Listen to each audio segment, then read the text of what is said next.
ರಾಜ್ಯದಲ್ಲಿ ಕುಡಿಯುವ ನೀರಿಗೂ ಹಾಹಾಕಾರ ಪರಿಸ್ಥಿತಿ ಇರುವಾಗ ಕಾವೇರಿ ನೀರು ಪ್ರಾಧಿಕಾರ ತಮಿಳುನಾಡಿಗೆ 15 ದಿನಗಳ ಕಾಲ ಪ್ರತಿದಿನ 3,500 ಕ್ಯೂಸೆಕ್ ನೀರು ಹರಿಸಬೇಕೆಂಬ ಆದೇಶ ಅಮಾನವೀಯ.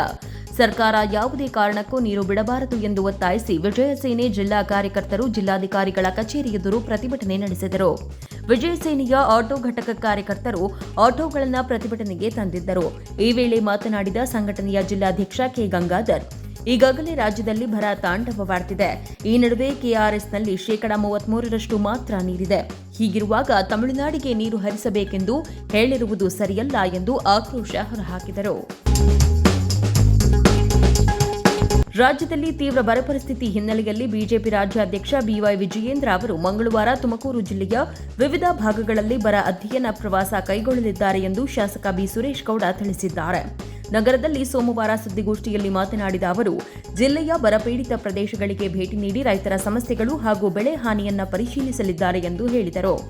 ಬರ ಪರಿಸ್ಥಿತಿಯ ಕುರಿತು ಬಿಜೆಪಿ ತನ್ನದೇ ಆದ ಸಮಗ್ರ ವರದಿ ಸಿದ್ಧಪಡಿಸಿ ಕೇಂದ್ರ ಸರ್ಕಾರಕ್ಕೆ ಸಲ್ಲಿಸಲಿದೆ.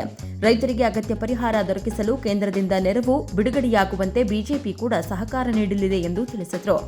ಈ ವಿಚಾರದಲ್ಲಿ ರಾಜ್ಯ ಕಾಂಗ್ರೆಸ್ ಸರ್ಕಾರ ರಾಜಕೀಯ ಮಾಡುವುದನ್ನು ಬಿಟ್ಟು ರೈತರ ಹಿತದೃಷ್ಟಿಯಿಂದ ಕಾರ್ಯನಿರ್ವಹಿಸಬೇಕು ಎಂದು ಸುರೇಶ್ ಗೌಡ ಆಗ್ರಹಿಸಿದರು. ರಾಜ್ಯ ಸರ್ಕಾರ ಬರದ ಪರಿಸ್ಥಿತಿಯನ್ನ ಸಮರ್ಪಕವಾಗಿ ನಿರ್ವಹಿಸಿ ರೈತರಿಗೆ ತ್ವರಿತ ನೆರವು ಒದಗಿಸಬೇಕೆಂದರು. ತುಮಕೂರು ಜಿಲ್ಲೆಗೆ ನಿಗದಿಯಾಗಿರುವ 17.5 ಟಿಎಂಸಿ ಹೇಮಾವತಿ ನೀರನ್ನು ಕೂಡಲೇ ಬಿಡುಗಡೆ ಮಾಡಬೇಕು ಎಂದು ಬಿಜೆಪಿ ಮುಖಂಡರು ರಾಜ್ಯ ಸರ್ಕಾರವನ್ನು ಒತ್ತಾಯಿಸಿದರು. ಗುಬ್ಬಿ ಪಟ್ಟಣದ ಪ್ರವಾಸಿ ಮಂದಿರದಲ್ಲಿ ಮಂಡಲಾಧ್ಯಕ್ಷ ಬಲರಾಮಣ್ಣ ಅವರ ಅಧ್ಯಕ್ಷತೆಯಲ್ಲಿ ನಡೆದ ಸುದ್ದಿಗೋಷ್ಠಿಯಲ್ಲಿ ಮಾತನಾಡಿದ ಬಿಜೆಪಿ ಮುಖಂಡರು, ಜಿಲ್ಲೆಯ ಹಿತವನ್ನ ಕಾಪಾಡಬೇಕಾದ ಜಿಲ್ಲಾ ಉಸ್ತುವಾರಿ ಸಚಿವ ಡಾ ಜಿ ಪರಮೇಶ್ವರ್ ಅವರು ಈ ವಿಚಾರದಲ್ಲಿ ನಿರ್ಲಕ್ಷ್ಯ ವಹಿಸಿರುವಂತೆ ಕಾಣುತ್ತಿದೆ ಎಂದು ಆರೋಪಿಸಿದರು.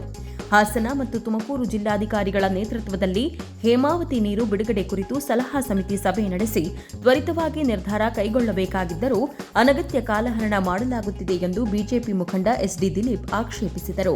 ಪ್ರತಿ ವರ್ಷ ಜೂನ್, ಜುಲೈ ತಿಂಗಳಲ್ಲೇ ಕೆರೆಗಳು ನೀರು ಹರಿಯಬೇಕಿದ್ದರೂ ಆಗಸ್ಟ್ ತಿಂಗಳು ಬಂದರೂ ನೀರು ಬಿಡುಗಡೆ ಆಗದಿರುವುದು ರೈತರು ಮತ್ತು ಸಾರ್ವಜನಿಕರಲ್ಲಿ ಆತಂಕ ಮೂಡಿಸಿದೆ ಎಂದು ಹೇಳಿದರು.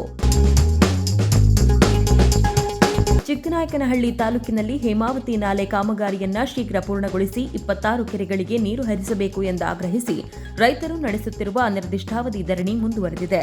ತಾಲೂಕು ಆಡಳಿತ ಸೌಧದ ಎದುರು ನಡೆಯುತ್ತಿರುವ ಪ್ರತಿಭಟನೆಗೆ ಕೆಪಿಸಿಸಿ ರಾಜ್ಯ ಉಪಾಧ್ಯಕ್ಷ ಮುರಳೀಧರ್ ಹಾಲಪ್ಪ ಭೇಟಿ ನೀಡಿ ಹೋರಾಟಗಾರರೊಂದಿಗೆ ಮಾತುಕತೆ ನಡೆಸಿದರು. ಕಾಮಗಾರಿ ವಿಳಂಬದ ಕುರಿತು ಮುಖ್ಯಮಂತ್ರಿ ಹಾಗೂ ಸಂಬಂಧಿತ ಸಚಿವರ ಗಮನಕ್ಕೆ ವಿಷಯವನ್ನ ತರಲಾಗಿದೆ. ನಾಲೆ ಕಾಮಗಾರಿಯನ್ನ ತ್ವರಿತವಾಗಿ ಪೂರ್ಣಗೊಳಿಸುವಂತೆ ಅಧಿಕಾರಿಗಳಿಗೆ ಸೂಚನೆ ನೀಡಲಾಗಿದೆ ಎಂದು ಅವರು ತಿಳಿಸಿದರು.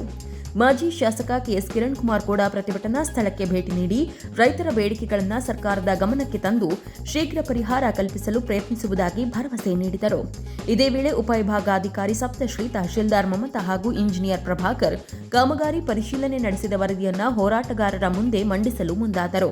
ಆದರೆ ಮೊದಲು ಕಾಮಗಾರಿ ಪೂರ್ಣಗೊಳಿಸಿ ಕೆರೆಗಳಿಗೆ ನೀರು ಹರಿಸಬೇಕು, ವರದಿ ಮಾತ್ರ ಸಾಕಾಗೋದಿಲ್ಲ ಎಂದು ರೈತರು ಹೇಳಿ ವರದಿಯನ್ನ ಸ್ವೀಕರಿಸಲು ನಿರಾಕರಿಸಿದರು. ಮಳೆಯ ಅಭಾವದಿಂದ ಸಂಕಷ್ಟಕ್ಕೆ ಈಡಾಗಿರುವ ರೈತರು ಉತ್ತಮ ಮಳೆಯಾಗಲಿ ಎಂಬ ಆಶಯದಿಂದ ವಿವಿಧ ರೀತಿಯ ಪೂಜೆ, ಹರಕೆ ಹಾಗೂ ಸಂಪ್ರದಾಯಬದ್ಧ ಆಚರಣೆಗಳನ್ನು ನಡೆಸುವುದು ಸಾಮಾನ್ಯ. ಇದೇ ರೀತಿಯಾಗಿ ತುಮಕೂರು ಜಿಲ್ಲೆಯ ಶಿರಾ ತಾಲೂಕಿನ ಲಿಂಗದಹಳ್ಳಿ ಗ್ರಾಮದಲ್ಲಿ ಗ್ರಾಮಸ್ಥರು ಕತ್ತೆಗಳ ಮದುವೆ ನೆರವೇರಿಸಿ ಮಳೆಯ ದೇವರ ಮೊರೆ ಹೋಗಿದ್ದಾರೆ. ಈ ವರ್ಷ ಸಮರ್ಪಕ ಮಳೆಯಾಗದ ಹಿನ್ನೆಲೆಯಲ್ಲಿ ಗ್ರಾಮದಲ್ಲಿ ಕೃಷಿ ಚಟುವಟಿಕೆಗಳು ಕುಂಠಿತಗೊಂಡಿದ್ದು ರೈತರು ತೀವ್ರ ಆತಂಕದಲ್ಲಿದ್ದಾರೆ. ಶೇಂಗಾ, ಅಡಿಕೆ, ತೆಂಗು, ರಾಗಿ, ಜೋಳ ಸೇರಿದಂತೆ ವಿವಿಧ ಬೆಳೆಗಳು ನೀರಿನ ಕೊರತೆಯಿಂದ ಒಣಗುವ ಪರಿಸ್ಥಿತಿ ನಿರ್ಮಾಣವಾಗಿದೆ. ಬೆಳೆಗಳನ್ನು ಉಳಿಸಿಕೊಳ್ಳುವುದು ಹೇಗೆ ಎಂಬ ಚಿಂತೆ ರೈತರನ್ನ ಕಾಡುತ್ತಿದೆ. ಈ ಹಿನ್ನೆಲೆಯಲ್ಲಿ ಗ್ರಾಮಸ್ಥರು ಸಂಪ್ರದಾಯದಂತೆ 2 ಕತ್ತೆಗಳನ್ನು ವಧೂವರರಂತೆ ಅಲಂಕರಿಸಿ ಶಾಸ್ತ್ರೋಕ್ತವಾಗಿ ಮದುವೆ ನೆರವೇರಿಸಿದರು. ಮದುವೆಯ ಬಳಿಕ ವಿಶೇಷ ಪೂಜೆ ಸಲ್ಲಿಸಿ ಉತ್ತಮ ಮಳೆಯಾಗಿ ರೈತರು ಬೆಳೆಗಳ ಸಮೃದ್ಧಿಯಾಗಲಿ ಎಂದು ದೇವರಲ್ಲಿ ಪ್ರಾರ್ಥಿಸಿದರು. ಗ್ರಾಮದ ಹಿರಿಯರು, ರೈತರು ಹಾಗೂ ಮಹಿಳೆಯರು ಈ ವಿಶಿಷ್ಟ ಆಚರಣೆಯಲ್ಲಿ ಭಾಗವಹಿಸಿ ಶೀಘ್ರದಲ್ಲೇ ಮಳೆಯಾಗಿ ಬರದ ಸಂಕಷ್ಟ ದೂರವಾಗಲಿ ಎಂಬ ಆಶಯ ವ್ಯಕ್ತಪಡಿಸಿದರು.